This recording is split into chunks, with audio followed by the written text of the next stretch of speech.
শুধু তোমার জন্য, এ কথা তো অনেকে অনেকভাবেই বলতে পারে, কিন্তু নির্মলেন্দু গুণ একটু অন্যরকম ভাবে বলেছেন।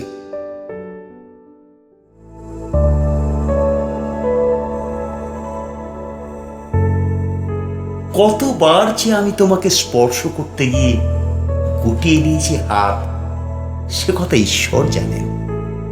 তোমাকে ভালোবাসার কথা বলতে গিয়েও কতবার যে আমি সে কথা বলিনি, সে কথা আমার ঈশ্বর জানেন।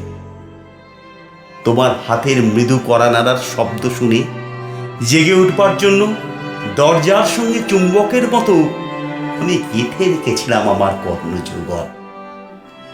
তুমি এসে আমাকে ডেকে বলবে, এই ওঠো, আমি আমি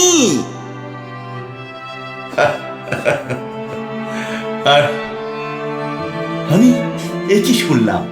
এ মতো উল্লাসে নিজেকে নিক্ষেপ করব তোমার উদ্দেশ্যে। কতবার যে এরকম একটি দৃশ্যের কথা আমি মনে মনে কল্পনা করেছি, সে কথা আমার ঈশ্বর জানেন। আমার চুল পেকেছে তোমার জন্য, আমার গায়ে জ্বর এসেছে তোমার জন্য। আমার ঈশ্বর জানেন আমার মৃত্যু হবে তোমার জন্য। তারপর অনেক দিন পর একদিন তুমিও জানবে আমি জন্মেছিলাম তোমার জন্য, শুধু তোমার জন্য। নমস্কার।